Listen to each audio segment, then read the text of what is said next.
Yo, yo, yo, what's happening, live stream crew? It's your boy Offbeat in the hot seat. I hope you're good. I'm buzzing actually tonight because I've just increased my internet speed by about 24 times. So we've got Wi-Fi in our flat, and usually my speed is around about 10 megabytes, which is shit. And my flatmate was like, mate, get an Ethernet cable. And I was like, what? Yeah, but we've got Wi-Fi. Like, Ethernet is so old school, like actually having to plug in something. He was like, yeah, but if you get one, trust me, the internet speed will be a lot better. Just got it. 240 megabytes now, which is like insane, absolutely insane. I was like watching 4K videos and they're like crystal clear. It feels like I'm literally there, loving life. So that's good. It also means that these streams, sometimes I've noticed that they like either the resolution gets crap or they like pause temporarily, or like the image pauses, so you can still hear what I'm saying, which is the important bit, but the image like pauses temporarily. So hopefully that won't happen anymore either, because my internet is a speedy mofo now, so that's good news. I am gonna turn the chat off while I just tell you about the final bonus, and then I'll turn the chat on and we can all have a lovely little chat. So yeah, it is day 3 of the bonus announcements for the album launch, which is happening on, well, Early Birds is happening tomorrow, everyone else is happening on Friday. And what I've been saying all week is that the first 70 people who sign up to the album launch on Friday or on Thursday will get a bunch of bonuses. So on Monday, I told you about the first bonus, which is, I'll just give a little recap for those of you who either haven't seen it or maybe just could do with the memory jog. Bonus number 1 is 2 demo like EPs basically that I recorded when I first got back into rapping in like 2014 after a pretty much like a 10-year hiatus. And I performed at a small event, and just before I did that, I recorded demo. And there's 3 songs on there which I've never released, and then there's 1 song which went on to become like one of my more well-known ones on the first EP that I actually did release properly. And then I also recorded a second demo as well, which has like early versions of the tracks that are on the EP, but they're over different beats. Some of the lyrics are slightly different. They're kind of like they're like working versions, but they're quite interesting to listen to if you're familiar with the originals and you want to know the kind of origin story of where they came from. So that was bonus number 1. So 3 unheard songs and then a bunch of kind of like working versions of older tunes, which would be interesting for anyone who likes the original EPs. Bonus number 2, I've still got it here on my desk, is a copy of the Breadwinners EP, which was the EP that I made with one of my best mates back in the day, back in 2005, when I was 18 years old, and me and him, MC Phonetic, his name was, and myself, still called Offbeat, made the Breadwinners EP. So that's a 6-track EP, and will be very entertaining, and genuinely you might enjoy it as like actual music. It's very different. It's not a million miles away from what I do now, but like I was a different person back then. It's a lot more like braggadocio, attitude, hip hop, kind of like typical stuff that you might expect, and the beats aren't really kind of like swing orientated, but it's still got the humor and there's still some like cool concepts and ideas there. So again, if you're a fan and you want to like learn more about the backstory and the origin story and like what I was doing like 15 years ago, which is when this was made, then this is going to be a really interesting thing for you. So that was bonus number 2. And then I said that there was going to be 3 and that the third bonus is going to blow the other 2 out of the water. And that's what I'm announcing tonight, and I'm confident that it will do. So I am going to explain what that is right now. And basically, I'm going to, for the first 70 people who sign up, I am going to make a song that's going to go on the album, and it's going to, drumroll,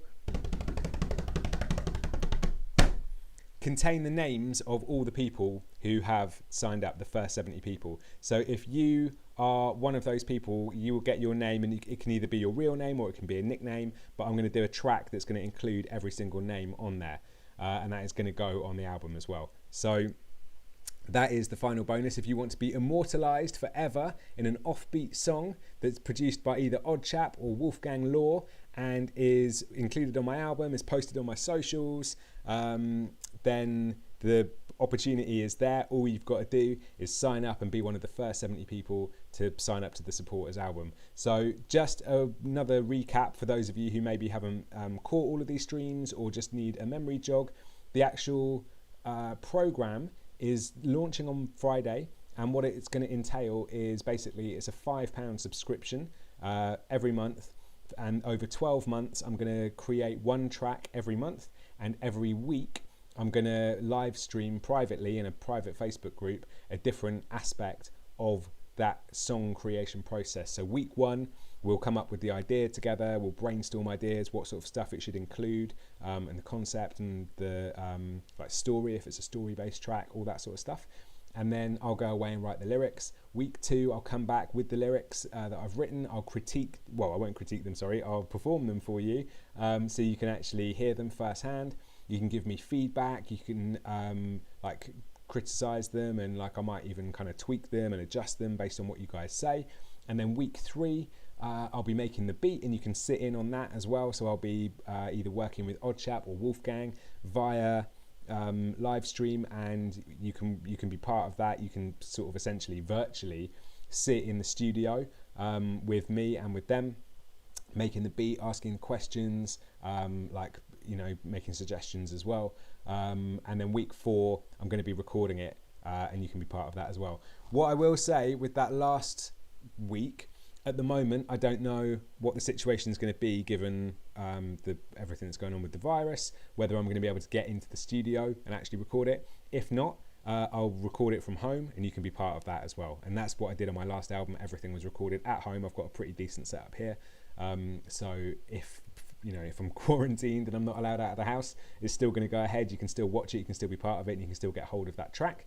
But if I can do it from the studio, then that's where I'll do it, and I'll take my phone in and live stream from the studio, and you can see it there and then as well. So it's going to be £5 per month.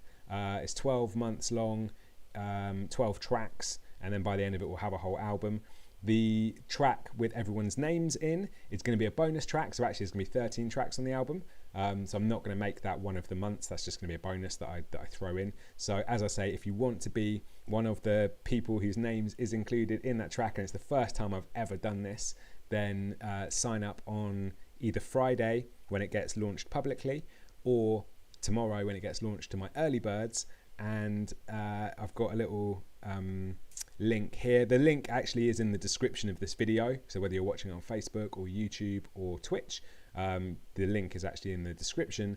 But if you're just watching this video live, boom, there is a little call to action right there with the link. So it's iamoffbeat.com/earlybirds. Get on that list.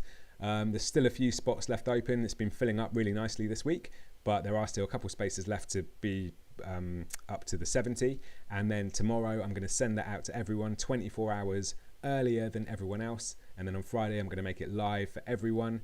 And as I say, the first 70 people not only will get the demos from the recording sessions that I did before I made my first EP. You're going to get a copy of Breadwinners Born and Bred with 6 tracks on there, and you're also going to be on my album, on a track on the album, with your name immortalised forever, with a beat that's produced by the Oddchap or Wolfgang Law, and then released worldwide on my socials and on Spotify and everything else. So there you go. That is the bonus package incentive for you guys to sign up. I hope that that's enough to entice you, and that's an exciting offer for you guys. Let me know what you think, and I am going to open up the chat and see directly what you think. Have a little interaction with you guys now. So hold up one sec.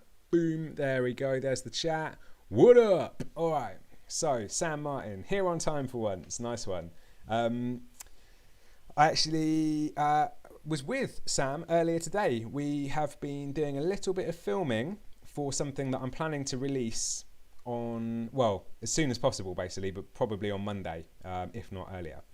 So it's an exciting time at the moment. I've got lots of stuff going on. I've got the album launch happening on Friday, and then I've got this video that I want to launch on Monday. I've also got the Swing in Spring song that I did with Wolfgang Law officially coming out on Friday as well. So up until now, that's just been, it got like a pre-release on Funky Panda, but it's officially being launched on Friday as well. Hopefully getting on some big YouTube channels, and we've got some other exciting ways of getting it out there as well. So it's going to be a busy couple of days. So anyone who is stuck at home quarantined, then don't worry, I'm going to be providing you with lots of content to keep you entertained. But yeah, Sam was with me earlier today, and big ups, good to see you, man. Thanks for coming to the stream as well. Violet Vivid says, "Ooh, I've missed the other streams, and this is good to know. We'll be signing up ASAP." Thank you very much, Violet. Good stuff. Deralia says, "Aloha." Nice one. Did a little drum roll as well. Excellent. Violet says, "Awesome." I assume that is part of the, that is a reaction to the last bonus that I just announced. Sam says, "Yep, that's pretty sick." Andrew Bamford said, "That's awesome. Sup, Bam? Good to see you, mate. Thank you." Robbie says, "Damn, that is a very cool perk. Big up. Thank you very much." Twig says, "Only here to say stay safe during this whole thing." Thank you, Twig. I appreciate that, man. You too. And obviously the same applies to all of you. I hope everyone's staying safe. Asa Howard says, "Upside of self-isolation, I get to see you live for once." Woo! Yeah, exactly. Every cloud, right? Every cloud's got a silver lining. And to be honest, like, look, none of us want to be in this situation, do we? Like, we all want to just be getting on with our lives, but at the end of the day, you've got to try and find ways to make the most of it. And I know, for one, if I'm going to be stuck at home, I'm going to be just being as creative as possible, catching up with as much stuff as I can. Like, I've been to be honest, pretty like disciplined anyway recently, and doing lots of a lot of music stuff, because I've made that conscious decision to like focus on it because it's my passion. But like, you know, there's only so much time you can spend at home when you have got other like commitments and things like that. If I'm forced to stay at home, guess what I'm going to be doing? I'm going to be spending all my time doing this. So yeah, I can't wait. Violet Vivid says, "Signed up for the early bird. Fairly sure I'd already done." Okay, cool. Well, I hope you haven't taken someone else's spot on there. I don't think, to be fair, if I see that you've been signed up twice, I will remove one of them because I do want to make it fair for everyone. But thank you. And also, if you haven't already signed up, then it's just as well you have. Dana Lynch says, "Hello." Hello, Dana. How you doing? Hart Vi Krupstahl says, "Hello." Hello, mate. Nice one. Dana says, "Ooh, exciting." Yeah, wicked. Tom Forster, "Oh, hello, mate," says, "Tuned in too late. Missed what the perk was." Okay, so I was just seeing what Asa was writing, making sure I'm not just repeating what I assume Asa is a female name. But yeah, Tom, the perk is that, so I've got a bunch of them basically, but the main perk that I just released was I'm going to do a song on the album that's going to include everyone's names. So the first 70 people who sign up to the program, I'm going to include all of your names in a song, and it's not going to be one of the 12 songs that I sort of build with you over that 12-month period. It's going to be a bonus that I stick on there as well. So to be honest, I'm probably going to put a couple bonus songs on there as well, because like, I don't know about you, I always feel like a little bit cheated if an album is like, certainly if it's like 10 songs, I'm always like, come on, man. Or like when it's loads of songs, but then you've heard a bunch of them already, like as singles and stuff like that, I always feel that's a bit of a swizz. I think if you're going to put an album out, it should be original material, and it should definitely be at least 12 songs, but preferably a few more. So I'm going to do 12. I'm going to do this bonus song with everyone's names on, and I'm sure I'll have an extra one or two on there as well. So Jacob Chu says, "Do you think you'll go on tour after Corona?" I'd love to. I mean, I don't do a huge amount of live performances anyway, solo. That was always, with the Swing Hoppers, we were predominantly like a live act, and we did less well online. Or I wouldn't say we did less well, we focused less on online stuff. With my solo stuff, it's the other way around. Like, my emphasis is online, doing live streams, interacting with my community, and releasing like lots of videos and material and stuff online. But I do way fewer live shows. That being said, I would love to do more. I really enjoy performing, And my plan is to, once I've got the album launch up and running, in a couple of months' time, once I'm in the routine of doing it, because I want to make sure, I really want to like focus on getting that right and concentrating on that and making sure that I'm like delivering what you guys want. Once that's up and running and I'm in like a routine with it, I'm going to start my podcast. And my idea and my hope is that once that's gathered a bit of steam as well, I can start kind of touring with the podcast and basically going to different cities, booking an artist in that city, doing a live podcast with them, doing a live Q&A with them, and then me performing a set and then performing a set, and then that basically being like an evening. So it's like a podcast and then a gig. I think that would be a really cool thing. So that's something that I can do pretty easily as soon as there's enough like don't know what happened there. As soon as there's enough of an audience for the podcast, or for my music, depending if that gets like more popular in the coming months, then yeah, I'm gonna start taking that podcast on tour. So to answer your question, I'd love to. I don't know how quickly it will happen, but that is my plan. Asa says, replying to Asa, odd. Yeah, I feel you there. I plan on doing a lot more karaoke on Discord while this blows over. Maybe some MTN biking in the woods by myself if we don't get a major quarantine, but that's the extent of it. Yeah, so I've seen so far like they're saying that it's okay to go out like running and exercising and stuff like that as long as you're sort of keeping a safe distance from other people. I'm sure biking in the woods is going to be okay, but who knows? Just got to wait and see what happens, man. Hart says, I kind of feel bad for the beer company which shares the name with the virus. Yeah, I know. Like I was joking when I first like heard about when this all first kicked off. I made like a couple of jokes like, "Ooh, better stay off the Corona beer." But I've actually heard that their sales have plummeted. Like people genuinely aren't buying their product because of the name, which is so fucking stupid. Like, what do people think is going to happen? Like, are they just that superstitious that they're like, oh, I don't want to drink a product with the same name because that's like tempting fate? Or are they actually that stupid that they think it's got some sort of connection? Because like that literally baffles me that anyone could think that is the case. I went to the pub not the weekend gone, the weekend before, and I bought a bottle of Corona. Like, I mean, I like it. I genuinely like it as a drink. But as like a joke, I said to the barman, like, oh, I have a Corona, mate. And he was like, this is the first one we've sold this week. Like, no one's bought any. And I was like, really? I cannot believe it. I cannot believe how, like, crazy and stupid people are. But they are. So what can I say? Violet says, read the sign up. Thank you. I have an awful memory. All good. Dana Lynch says, I asked my mum if I can join. Probably won't be able to get early bird though. Okay. Well, so the early bird's free. The early bird sign up list is basically all that does is send you the link so that you can sign up earlier than everyone else. So if you do want to sign up to that doesn't cost anything, and then I'll send you the link. And then if you decide to join, or your mum says she can help you out, then great. But if not, it's all good. And like I say, the 70 like the bonuses are going to the first 70 people, but that isn't just people on the early bird. That's the first 70 full stop. So there will be some people who sign up to the early bird list and who I send the link to, and for whatever reason they don't sign up, or they don't sign up straight away. So it's not the first 70 people on the early bird list who are guaranteed to get the bonuses. It's the first 70 people that sign up to the actual launch on like when it happens. So there could still be time. Gustavium90 says, hello, how you doing, Gustavium? Thank you for coming. Tom Forster says, that sounds epic and quite a challenge for you to do. Yeah, it will be, but it'll be fun.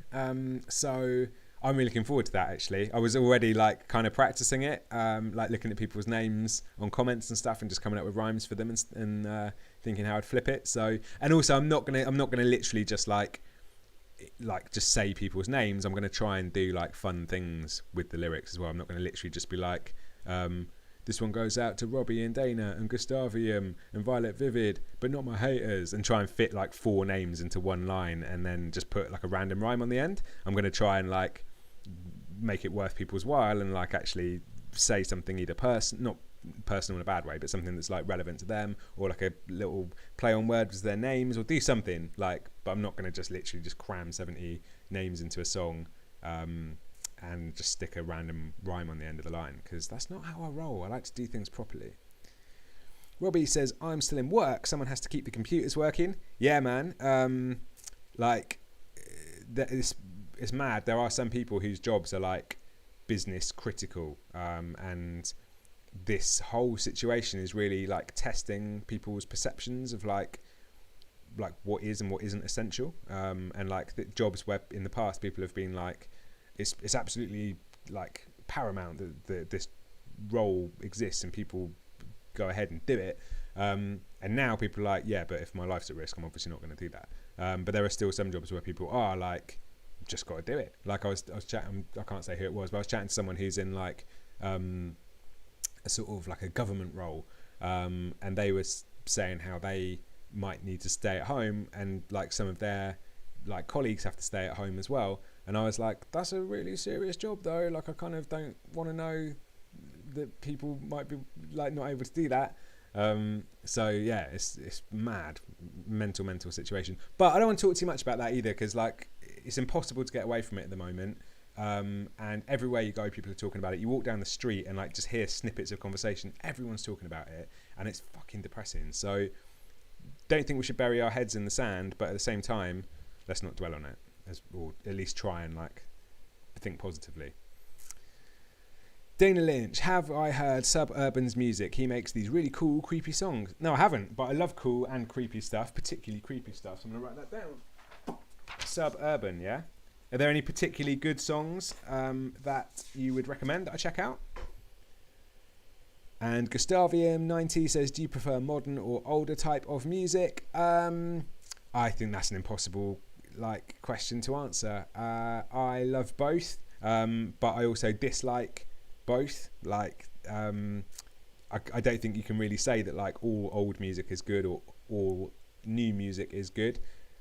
Probably like most of my favourite music is older, like and old. Some of it is properly old, like some of the swing stuff from like the 20s and that, ancient. But in terms of like hip hop and things like that, I generally tend to prefer older stuff. But that doesn't mean that I don't like modern music as well and like newer stuff. And I think yeah, like they both have pros and cons. And also it's kind of it's like an unfair comparison, because there's so much more old music than there is new music. That's like saying, well, yeah, but there's like a million bangers from the past, but like there's only, I don't know, 100 songs that have been made this year. Or not, obviously there aren't, but like, you know, popular songs or whatever that we've heard so far this year. So it's a difficult one to answer. Violet Vivid says, biking, hope so. I've just treated myself to a new, to me, 2007 Kona Stinky. Awesome. I don't know what that is. I'm guessing it's a bike. Odd name, but cool. And yeah, I'm sure, get out on it. I'm sure you'll be all good.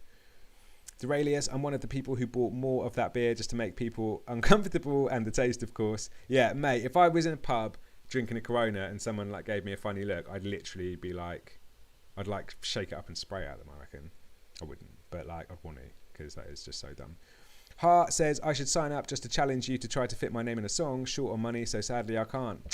Yeah, like I say, mate, I've tried to make this affordable for everyone. Like, I totally get that it's like probably the worst time ever to launch something like this, because people are like financially worried at the moment, and I get that. I totally get that, and I'm in a similar situation.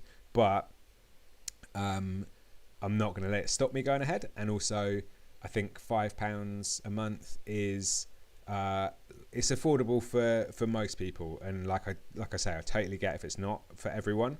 But I think for what I'm doing, that's like an amount that I'm comfortable charging, and I hope most people are comfortable paying. So we'll see. The Mariday says, I'm glad you're not going to just rattle off the names. That does sound like a challenge though. P.S. I'd prefer this name if possible. Okay, cool. So the Mariday and Sam Martin are the same person. Just in case, well, I don't know if I should have said that actually. That's probably a GDPR violation, so apologies.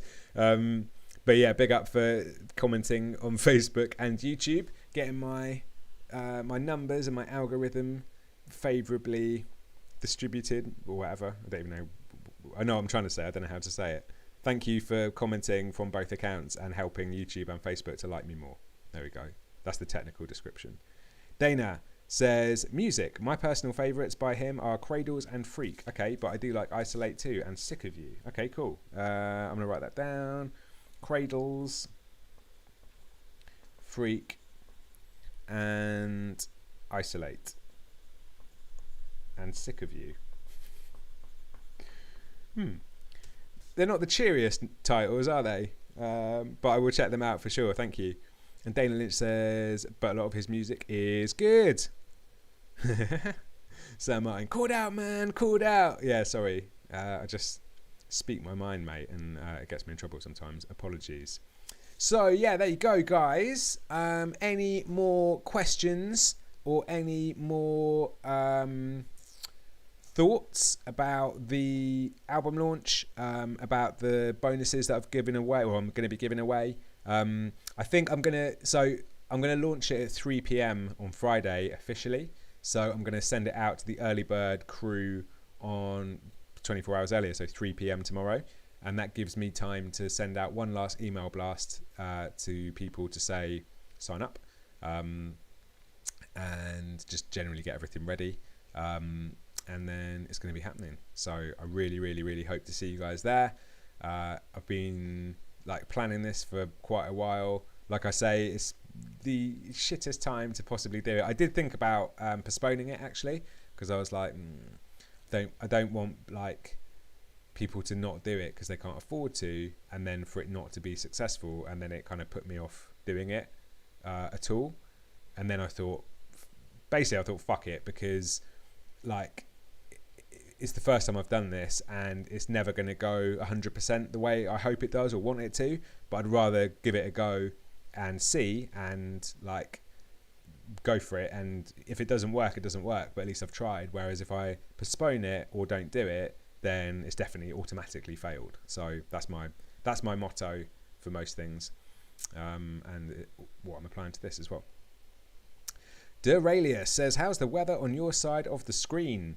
It's pretty grim, mate, to be honest. I was out today doing a bit of filming, and by the end of the day it was raining. It was grey all day, but it was raining and pretty unpleasant by the end. So yeah, not the best, sadly. But if we were going to be inside, it doesn't matter. Dana Lynch says, who is your dream collab with? Ooh, that's a question and a half. I mean, I know the answer straight away.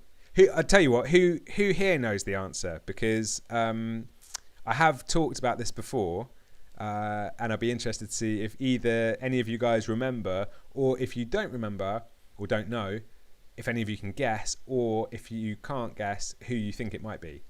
Who are your suggestions? I know the answer off the top of my head, and there's definitely some long-term streamers or viewers of my streams who would know the answer. So I'm keen to see what you think. I will tell you anyway, but let me know what you think first. Nick Air says, hey Ollie, been busy in the last few weeks, so didn't follow up on the whole deal, but looked at everything today and it looks so cool, and I'm so hyped to support it. Wicked, mate, thank you. Hope you have so much luck with the album. Wicked, man, thank you very much. What a lovely message of support. I really appreciate that. Nice one. So I'm going to be doing so I've got to do this tonight because I have been busy filming today instead. I'm going to do like a web page which I'm going to send everyone to, and that's going to have all the information. So it's going to have it's going to fully explain what the program entails, how much it is, what dates things are happening, what you will get each week, what the bonuses are. It's going to have all the information. So I've basically just been talking about it on streams. I've not had anywhere to send you guys to learn more other than the early bird page. But yeah, when I launch it tomorrow, there's going to be a beautifully designed web page with everything you could possibly need to know. And if there is anything missing, hit me up and I'll add it. Asa Howard replying to Sam Martin, an option could be to release it and allow them to just pay what they can, although I know how tight an artist's income can be. Yeah, so I did think about that, but like I say, I I'm basically trying to turn music into my job. I've always held back slightly from doing that because I've had like this limiting belief in my head where I'm like, oh, it's really difficult to do, and like no one really ever manages it, and you need like a real job, and you need to have some you need like a more traditional either job or business. So in the past I've had jobs, and then I set up this like property business, and ironically that's taken like an absolute hammering in this like current climate with the virus. So even something as traditionally safe as property hasn't like coped.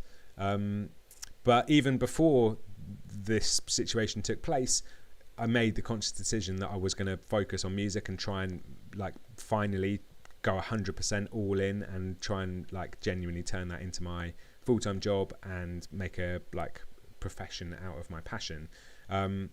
But in order to do that, like I need to treat it like a business, and to treat it like a business I need to have like set income. So I need to know like how much I'm likely to make each month, and whether that's enough to like survive or not if that's my full-time job. And so all the calculations I did have been based on £5 a month.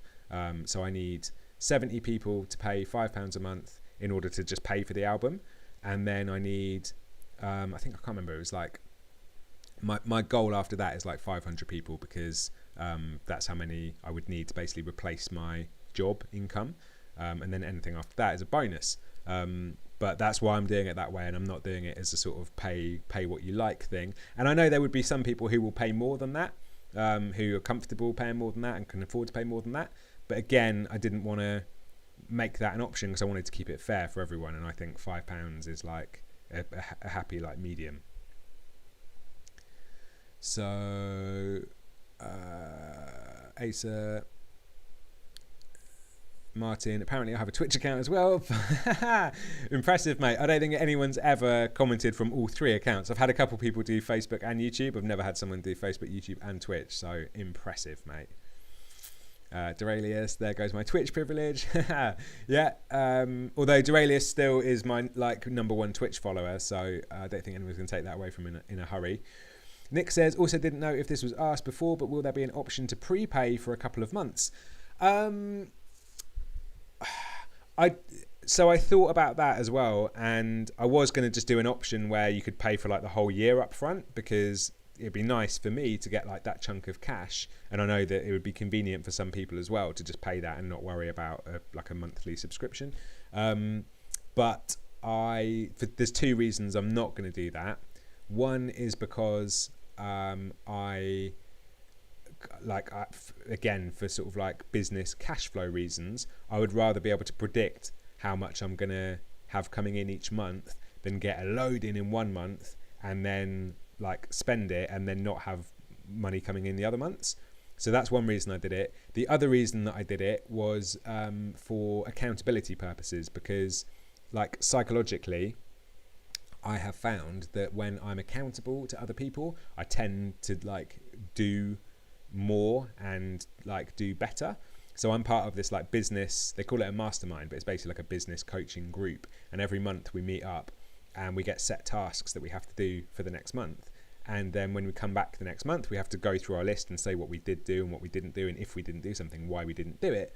And I have found that incredibly powerful at making me do stuff. And there's things that like even I've asked them to like put on the list, because I'm like, if you put it on the list it will get done, whereas if I just have it in my head of like, oh, I'd like to do that, stuff will get in the way, stuff will come up and I'll be like, oh, I'm too busy, I can't do it. But if it's on that list, it's fucking getting done. So I wanted to apply the same psychology to this with the music, and basically say, if I've got people who are paying on a monthly basis, I have to deliver that music and that product every month. So it's a bit of like a psychology hack, self hack for me as well. So that's the reason why I'm doing that, and I'm not going to be doing prepayment like 3 months, 6 months, 12 months in advance, even though it would be good, it'd be useful for me, and it'd probably be convenient for some of you guys. But I have made that conscious decision to not do it this way. It might that might be a bad idea, and next time I try something like this, I might learn from that mistake and I might do that. But I want to try it and see. Okay. Dana, I'm going to go in a sec. Both of you and one of my other favourite YouTubers is also streaming. So, why would you ever go? No, that's cool. I get it. Thanks for coming so far. Thanks for chatting and engaging, and catch you round. Sam, Asa, you're applying to yourself 90% of the time. Yeah. Hannah Gibbons, nice one. What's up, Hannah? How you doing? Good to see you. Thanks for coming along. And for the fist bump, nice one. Hope you're well. Gustavium says, just curious, how old are you? I am 34 years young and 3/4, man. So I'm going to be 35 in June. And that is how old I am. Kitty Grimm, I love your songs. Nice one. My husband found them just a couple of months ago and now I've been listening to them non-stop. All right. Nice one, Kitty Grimm. Thank you very much. Keep up the amazing work you do. Wicked. Thank you. I don't know. Don't worry, everyone else. I'm not going to explain it all again. But Kitty Grimm, I don't know if you've seen the album launch thing that I'm doing on Friday and like early on Thursday for people who sign up earlier. But if you love my music and you want to like support it, but also be part of it and like help get involved in like the creation of the next album, I'm doing this album launch process at the moment, and if you want to sign up to get a link and get more information about it, you can go to iamoffbeat.com/earlybirds and get on the early bird notification list, and tomorrow I'll send you a link with all the information about it. Apologies everyone else. Where's the chat box gone? Here we go.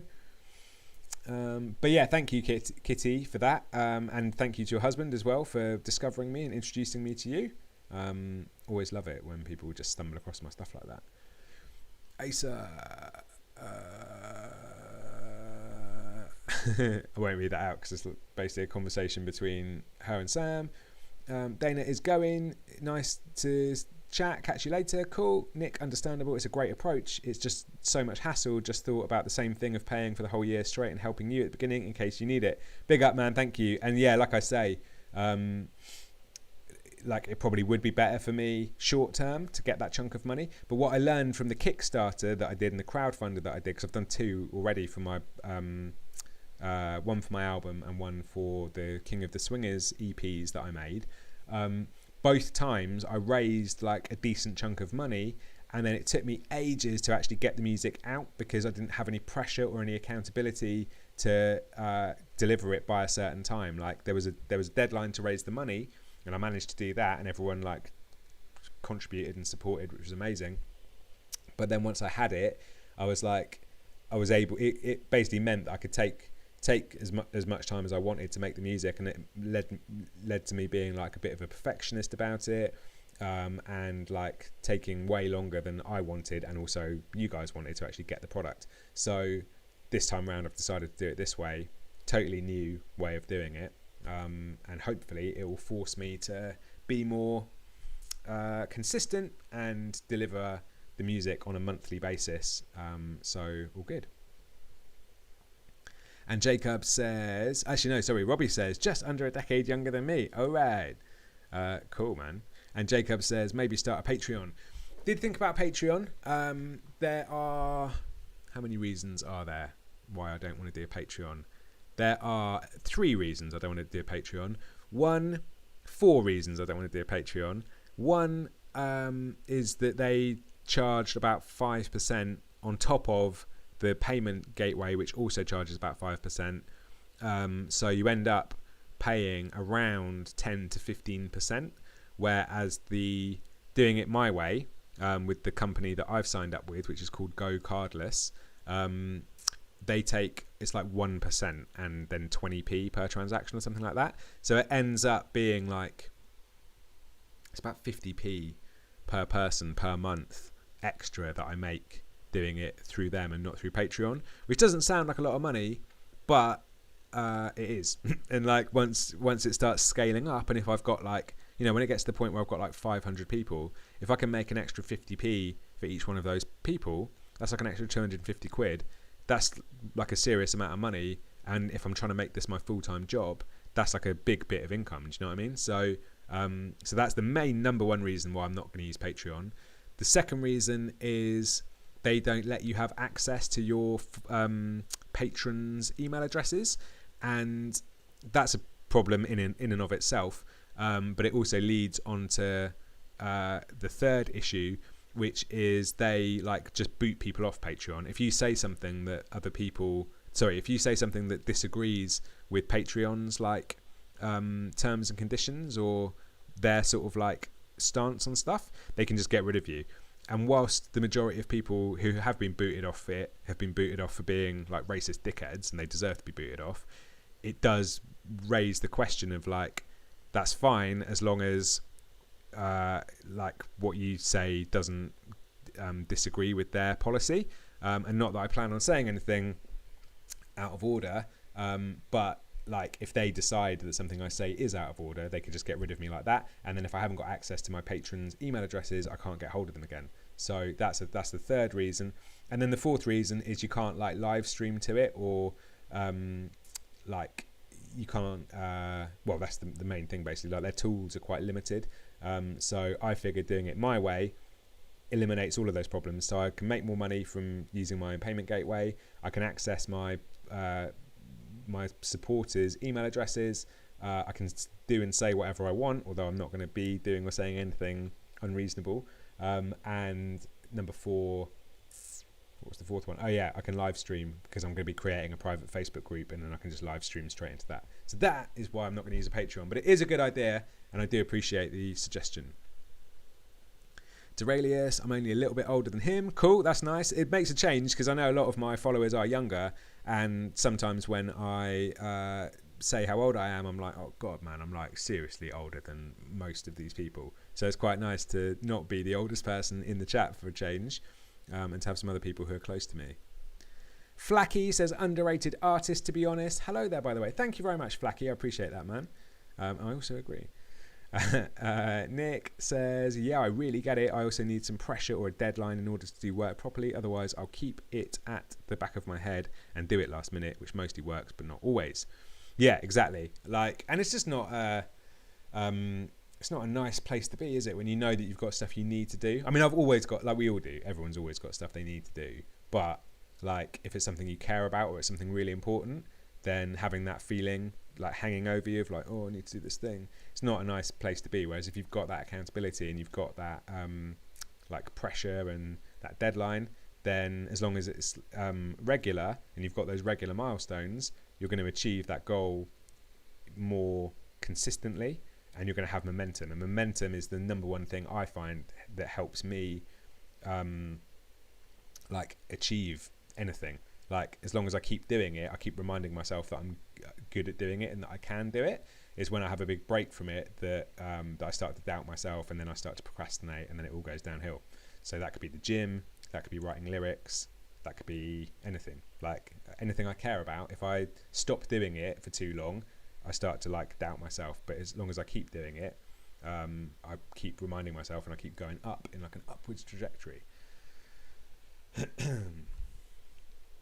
Okay, Paula Hodgesaga, I still don't know how to pronounce that, says hello from Billund Airport, where things are silent. Scary. Sorry to hear that. I hope you're not stranded either if you're in an airport. I hope you are... where are you on your way home? Are you going somewhere? I hope you're okay. Deralia says, well, I'm off for now. See yous. Stay safe, and thanks for the entertainment, Heart back at you, man. Thank you very much. And Caleb Ray says, hey, I just got home from work. Hey Caleb, how much did I miss? Pretty much all of it, mate, because I was just about to shoot off actually.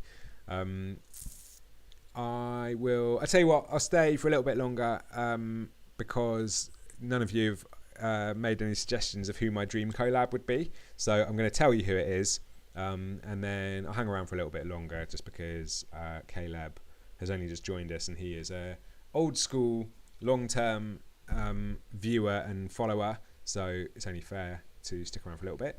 So I can't remember who it was now. I think it was, who was it? I can't do a search. Maybe Asa asked who my dream collab would be, and I've got several. I've got like realistic ones who, like, you know, artists who I think I probably could collab with fairly easily. But my dream collab is an American rapper called Ice-T. And he is my dream collab because, hey, Octave, what's up, man? He basically, he was the first like musician that I ever, that's not true. I was into like Michael Jackson and stuff when I was a kid. But Ice-T was the first like rapper that I ever got like properly into. And basically is the reason I love hip hop. Like I kind of liked it. I'd heard it before then, but like it was always like it was quite soft, or it was quite like poppy stuff, which was okay. But like when I discovered Ice-T, I felt oh yes, mate. Kitty Grimm says Ice-T is great. Yes, big up. When I discovered Ice-T, I was, you know, when you're like a teenager and you find something and it's just yours and no one else knows about it, and also if it's like a bit controversial, it's even better.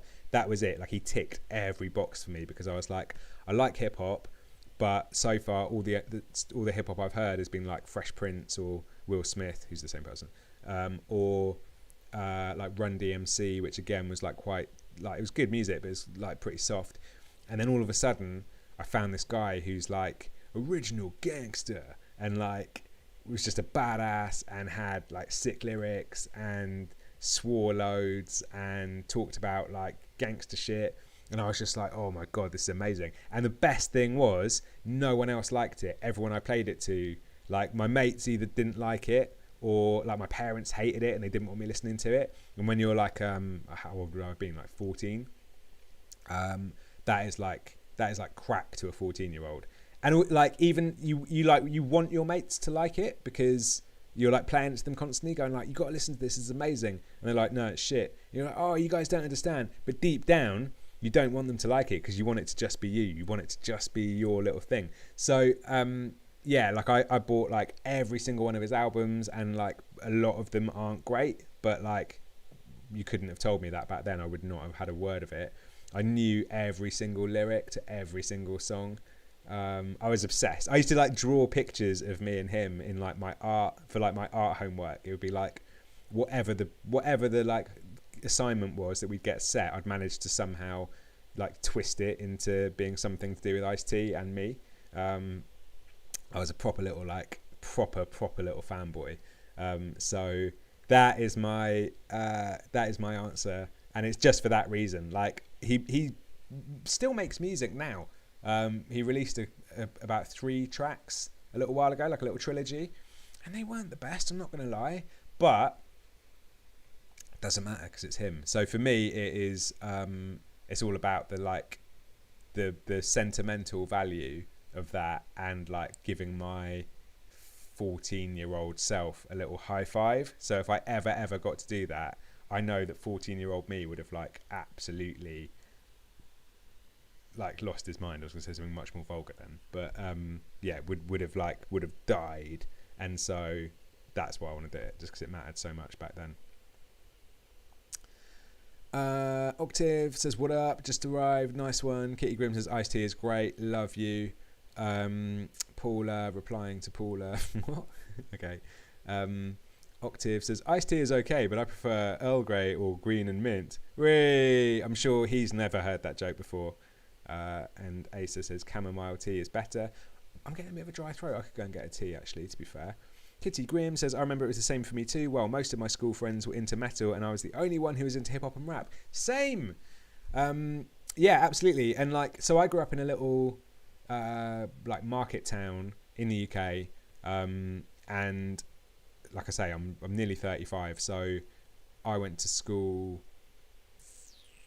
try and work it out,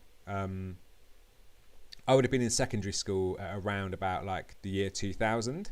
And to be fair, there was like much more current music than that then. So most of my friends were into like metal, and they all liked like groups like Korn and stuff like that. And like some of them like Limp Bizkit, and like I think Korn, I remember Korn being like a big one there. A lot of my mates were into that.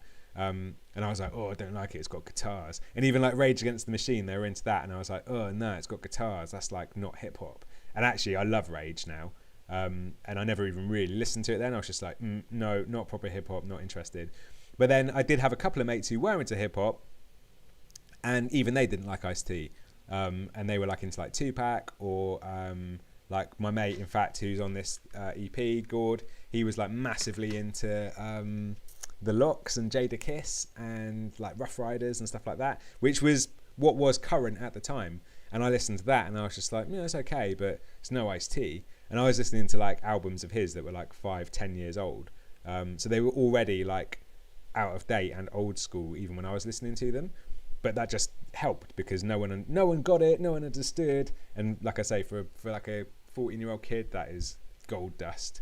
So yeah, sounds like okay. So in fact, Kitty Grimm says in a couple of months I'm 32. Damn, where does the time go? It flies by, but I'm having a ball in my 30s. I've got to be honest. So one of the tracks that I want to write on the new album, which like for the people who are part of it can advise me on and tell me whether it's something they want me to do or not. But I want to write a song called I'm Too Old for This Shit, and basically celebrating my 30s and how I haven't got to do all the things that I did in my 20s that I basically did out of peer pressure. So like going to clubs that I don't want to go to and listening to music that I don't want to listen to and going on nights out that I don't want to go on. Whereas now in my 30s, I feel like I've got the permission to be like, nah, don't want to do it. Why not? Because I don't want to. I'd rather stay in and eat at Domino's and watch telly, and that's fine. Like, that's the vibe. And I want to do a tune like that, basically saying I'm too old for this shit. So I feel you.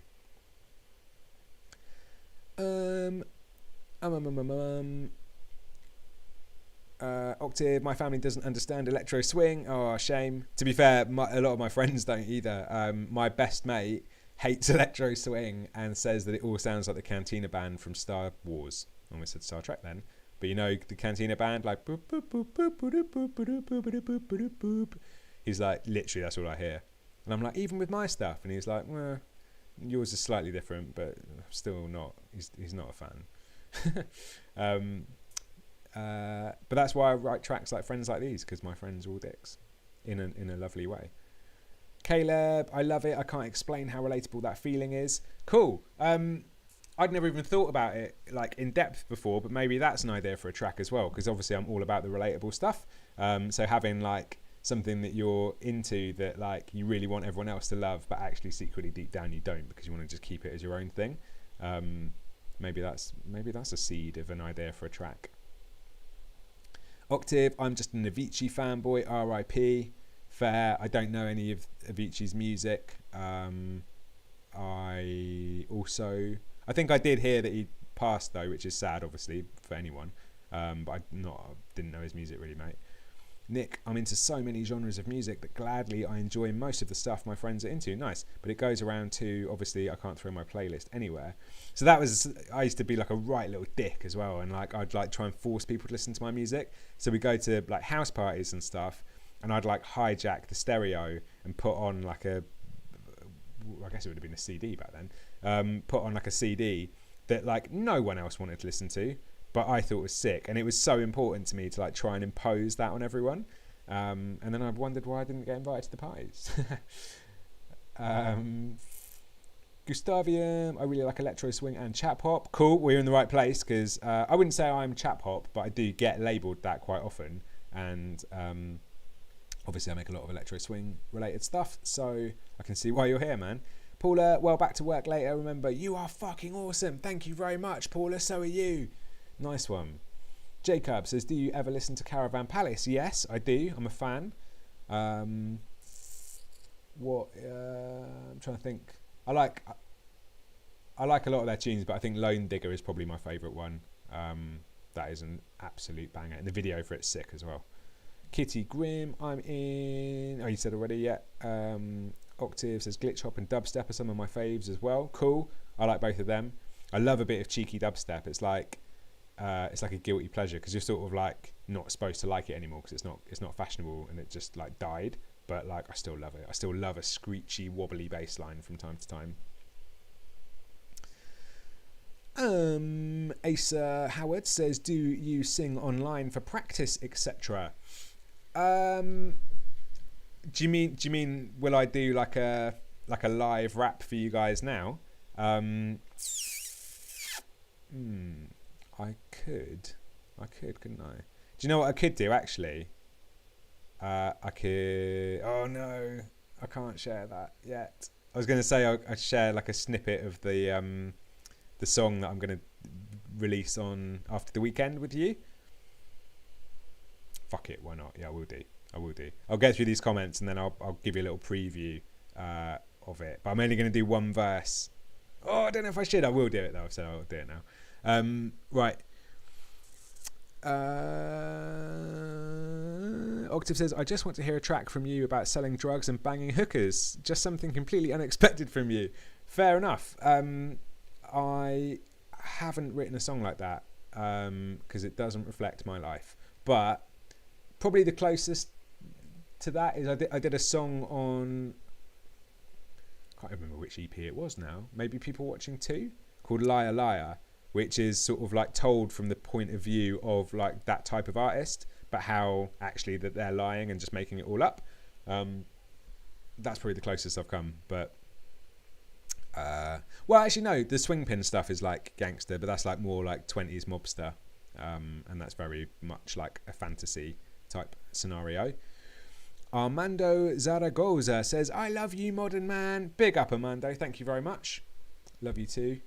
Heart eyes emoji. Nice one. Nick says, yeah, rock was most of my childhood and prob's still my most listened genre, but it isn't for every mood. Some people listen to it 24/7 and I can't relate to always listening to the same genre. Yeah, totally. I agree with that. I have definitely diversified my tastes as I've got older. Like I say, back in the day I was hip hop or nothing, and now I like hip hop and electro swing. But I like lots of other stuff as well. So yeah, all good. Octave Chronologic is great from Caravan Palace. Is that a tune or is that their new album? I've not kept up, to be honest, but I am a fan of them generally for sure. Caleb Ray says, Jamie Berry, Mighty Punch is an absolute banger of a track. Yeah, Jamie Berry does make some sick tunes. He's someone I'd love to collab with, and actually he's probably one of the only people in the scene that I haven't like met or don't like kind of know somehow. Like most people, certainly in the UK, almost every like artist I either am friends with or have like at least got a connection to through other people. Jamie Berry, never come across him in person, so he's on my radar though. I do want to meet him at some point. I'd love to collab with him. Skodbol says, Ollie, you are the one that got me into electro swing. Nice. I heard a bite from Just Clicked on a compilation and I was hooked. Wicked, man. That's cool to know. Thank you. A lot of people wouldn't even describe me as an electro swing artist. That's one of the like hate comments I sometimes get. It was people are like, this guy's not even electro swing. This is hip hop. But I don't really care that much. And like I think like genres are useful to help people like the opposite of your situation. I'll get a lot of people who listen to electro swing discover me through that, which is helpful. But like I wouldn't necessarily describe myself as an electro swing artist, but it's nice that it can work in reverse as well, where you listen to my stuff and then go, oh, I quite like this swingy vibe, I'm going to check out more of it, and it gets you into a whole new genre of music yourself. That's really cool. Asa says, that'd be cool too. I was thinking more like, do you use voice chat to practice? It's pretty fun. No, I don't. I don't know. I just like practice at home in my room, just rapping along. And I've literally rapped in a hairbrush in front of my mirror since the days of Ice-T and even before then. So I've had plenty of practice. Octave says, you're the rapper whose name we know because your songs get parlayed on the radio. Oh, nice. Yeah. There's the lyrics from Liar Liar. You're the rapper whose name we know because your songs get played on the radio, and even though you claim to come from the hood, you moved the moment you made some dough. Yeah, nice. I don't remember the lyrics to it, mate. It's old, that tune, but that is them. And they're pretty sick. Nick, Chronologic was great. Didn't like every song in it, though. Interesting style shift for CP. Is that their new album, Chronologic? Let me check it out now. Caravan Palace. Albums... Chronologic, yeah. So yeah, I kind of had like mixed feelings about that album. It was cool. It was nice. I preferred their more like traditional electro swing stuff. There was some quite like different music on there, but it was still cool. I think the album before that, whatever the one with Lone Digger on, the one with like the robot face, that was the one that I loved. That did it for me. Caleb, I have an addiction to Tokyo Machine. Bubbles is an awesome song. It's very much a light-hearted 8-bit mixed with some heavier basses. That sounds cool. Octave and Nick just having a little geek off about music that I don't understand. Octave, I know all your lyrics, Ollie. Nice, man. Yeah, so like I was like that with Ice-T when I was like probably your age or a little bit younger. So maybe I'm your Ice-T. Huh, imagine that. Oaken says, what would your rapper name be if you couldn't choose off beat? That's a good question. So on this EP, which I'm not gonna plug it again. This EP, I was still called Offbeat back then, and this was 2005. This was released. It says it in the corner there. That's why I'm pointing to it. 2005. I was still called Offbeat, but I had an alias, which was Onslow Bucket, which was like a character from like a very, very like popular British sitcom from like the 90s called Keeping Up Appearances.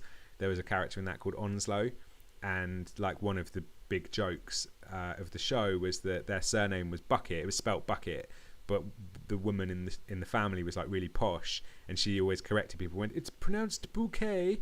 So I like went the other way and I was like Bucket, made a point of it, and like Onslow Bucket was my alias, which I still think is a pretty cool name actually, and like I might even reintroduce. I've not used that since I started making music again as Offbeat, but I might whip out the Onslow Bucket at some point. Caleb Ray says, Anxious People was the first song I heard from you, and the first time I heard you, I have to be honest, I didn't like you, Safe. I didn't listen to much of the song, but I went back to it and fell in love. Fair enough. Thank you for your honesty. And like you come to a lot of my streams and stuff, man. You comment on a lot of my stuff, so I definitely don't take that personally. You've obviously, I hope you've changed your mind given how kind of like much you interact. But that's interesting, isn't it? And I get the same thing. There are artists as well, but definitely there are songs that I hear, and the first time I hear them I hate them, and then like they'll get stuck in my head, and a couple of days later I'll be like singing, like humming them, and then I become like obsessed with them and I can't stop listening to them. So I get it. Octave says, you're my Ice-T, but I actually get to communicate with my favourite artist. Oh mate, that genuinely like means a lot to me, man. And like yeah, if I don't know, if I'd been able to like go on a live stream and chat to Ice-T back then, I would have absolutely fucking loved it. And I guess my equivalent is there's an artist called Mice Diggy, who is a rapper who's still a big influence of mine now, who did like a bunch of collabs with Smokey Joe and the Kid. If you've ever heard like a British rapper on a bunch of Smokey Joe and the Kid tracks, that's him. And when I was like probably about 18, even younger than that, maybe like 17, 18, I used to travel to London to go to like a club night just because he ran the open mic, and I used to basically go just so that I could like chat to him, and then I'd get up and do some bars on the open mic, and he'd always be like, yeah, it was sick, and I was like, totally worth coming just because Maestro said I was sick. And then I stopped, so that was like, we didn't have live streams back then because the internet wasn't really a thing, and I like stopped making music. I didn't stop going to gigs, but like I stopped going to London to go to that show, and I didn't see him until probably 2016 or something. So it would have been about 10 years, because I moved to Bristol in 2005, and I would have stopped going to the Kung Fu, it was called Kung Fu open mic. I'd have stopped going to maybe a year or two before that, and then I saw him again in 2016 or 17, so at least 10 years had passed. And I can actually see one of these comments, someone mentions Dirty Moonshine, but basically I became friends with Dirty Moonshine, Mike, who like runs it, and he got me into Boomtown, and he got me backstage, and like Maestro was there, and I remember saying to the guys, I was like, oh, I used to like be into that guy so much, like I'm gonna have to go and say hi, and like I'm gonna be like a real fanboy about it. And I was like, I could see him backstage. I was like, right, okay, what am I gonna say? How am I gonna like play it cool? Not make it obvious that like it's a big deal. And I was like, I'm just gonna go up to him and be like, oh hey man, you know, you probably don't remember me, but you know, I used to come to like an open mic back in the day, and just wanted to say. And I was like practicing all this stuff, and then he just turned around and went, Offbeat, is that you? And I was like, oh my god, he remembers me. So that was a really cool moment for me. And he's still a really nice guy as well, and still makes bangers. So that's my. He's like my UK Ice-T equivalent, I would say. But yeah, Octave, you saying I'm your Ice-T, big up, man. I like genuinely love that. I appreciate that, mate. Nick says my faves are probably Moonshine, Supersonics, and April. Do agree with Ollie though. Probably enjoyed their previous work a bit more. I didn't feel this one had a lot of electro swing in it. Oh, okay. So you weren't saying Dirty Moonshine. You were saying Moonshine is one of the tracks on Caravan Palace's album. That's cool. And then says not that it's bad. Yeah, like I say, mate. It just like it didn't for me. Like it wasn't like banger after banger like that Robot album, but it's still cool.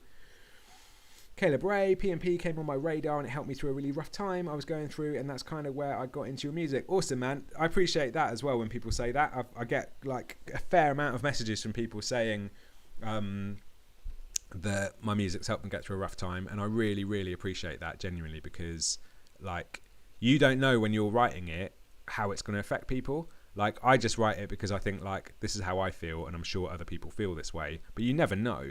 And you never know like what people like think when they listen to it, but also what they do as a result of it, or like if it affects them in their lives and how it does. And I've had messages from people, particularly Second Chance, the song Second Chance.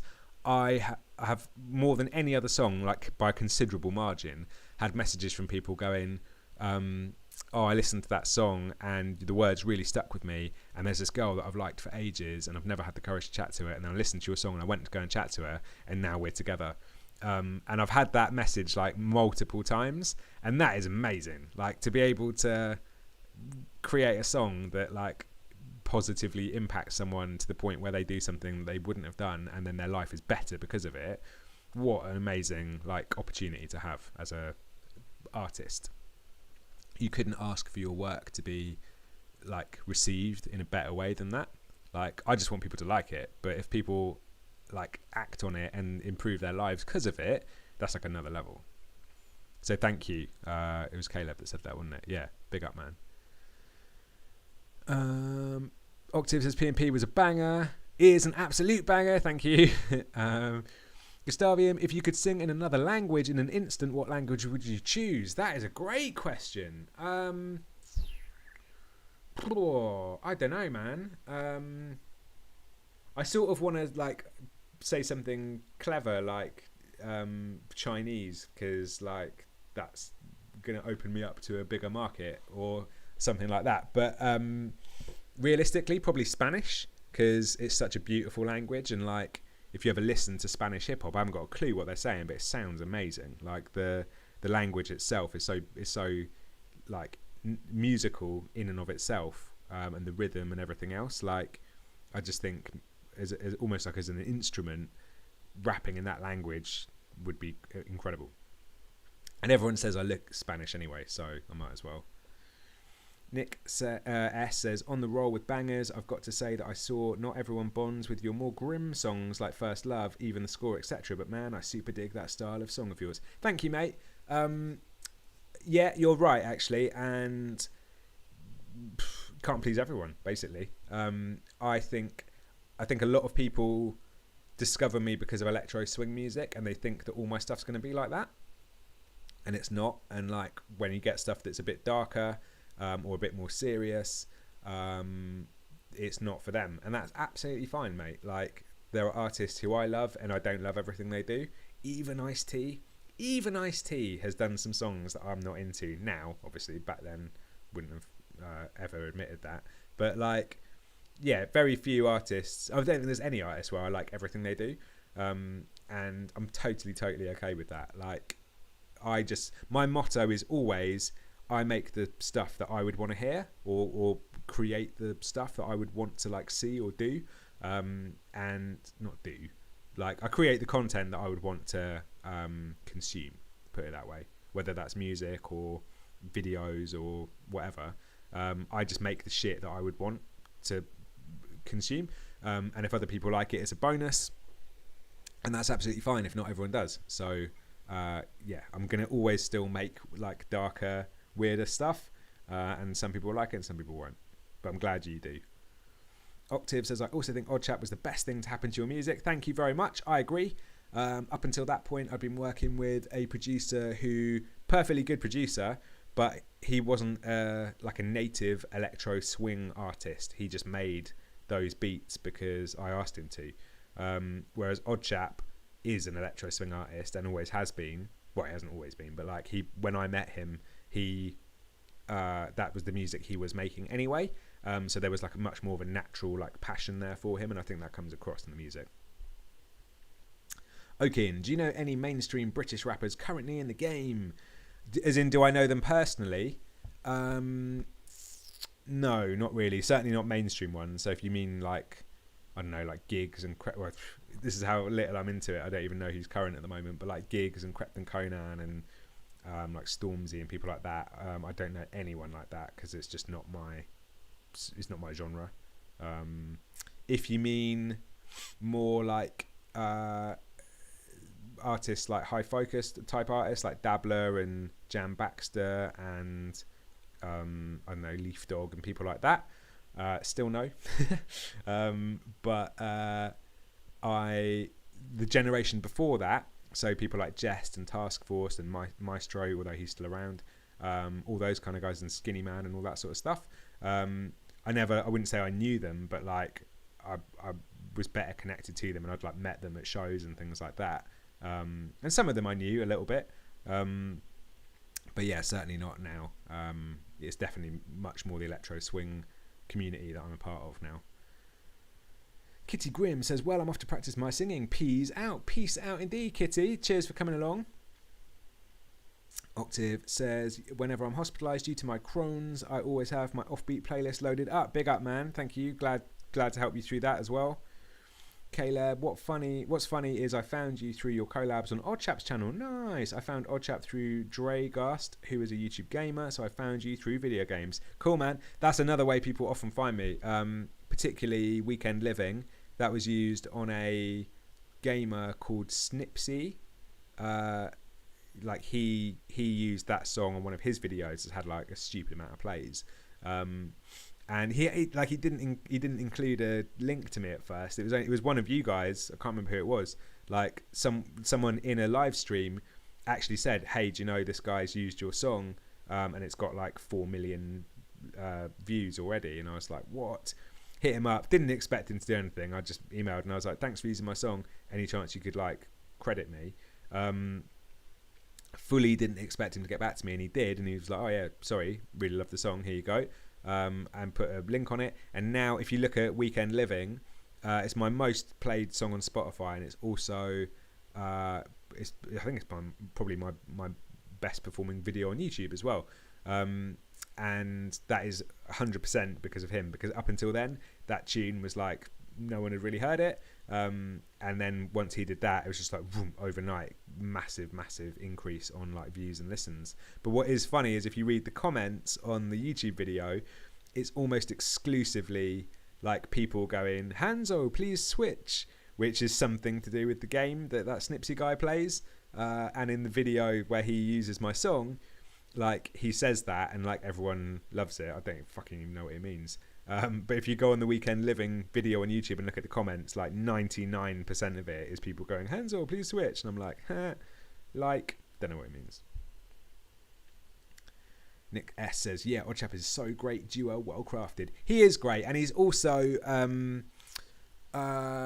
he's also just like a don of a bloke. And I was chatting to him this morning, in fact, because we're working on this track for that I want to release next week. And he's just so accommodating, man. Like I hit him up a couple of days ago with this idea. I was like, I've got this idea for this track. I want to do it. I want to get it out quickly. Here's a reference for a song that I really like. Excuse me. Can you make something similar to it? In fact, no, I didn't even ask him to make something similar. I was like, it's really short turnaround. I don't want to put too much pressure on him. I'm just going to ask him to like chop up this song that I like already, sample it and put a beat over it, and just I'll use that. And then he heard it and was like, do you want that, or do you want me to like make you your own one? And I was just like, well, mate, if you've got time, I'd love it. Like, yeah, please. So he did that, and then he sent it back to me, and it was good, but it wasn't quite what I was after. So I was like, it said that basically it's good, but it's not quite what I'm after. He sent me a few different versions, still wasn't quite there. And then this morning, like, we just jumped on Skype, basically built a new track from scratch, and it sounds wicked. And like that is the power of Oddchap, is that like not only is he fucking talented, he's also like so flexible and so accommodating that like he brings out the best in me.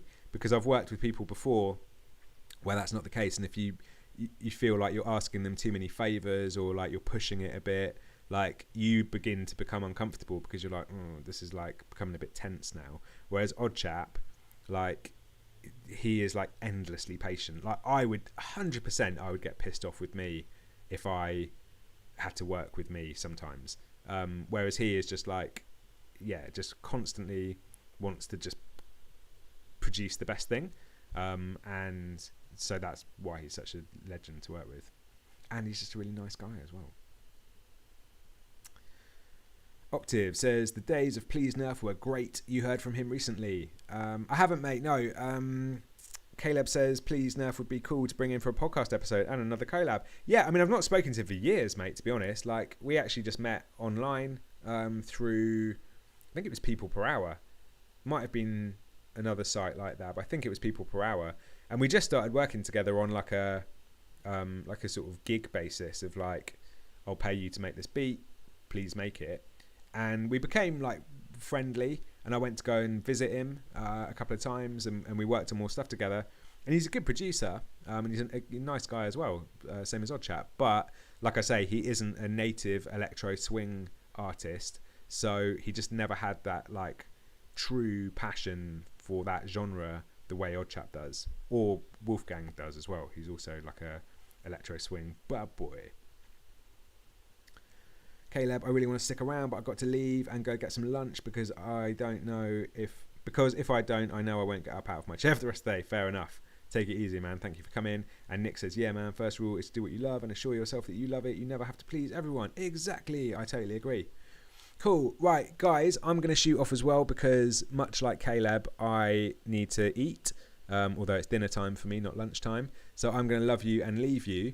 But before I leave you, I'm just going to give you one more little plug about this album launch thing, because it's really important to me to try and get as many people to sign up as possible. So the launch is officially happening on Friday, but the early bird launch is happening tomorrow at 3 p.m. and I'm going to be giving away all these bonuses that I've talked about all week. So the 2 demos, 3 unreleased tracks, the Born and Bred EP with 6 tracks, and also the first 70 people are going to get their names in a song on the album, which I've never done before. And I think it's a really unique thing that like I would definitely want if I was into, like, if I've talked a lot about Ice-T tonight. If Ice-T like made a song with my name in it, I would shit my pants. So it's a bit graphic, but that's how strongly I feel about it.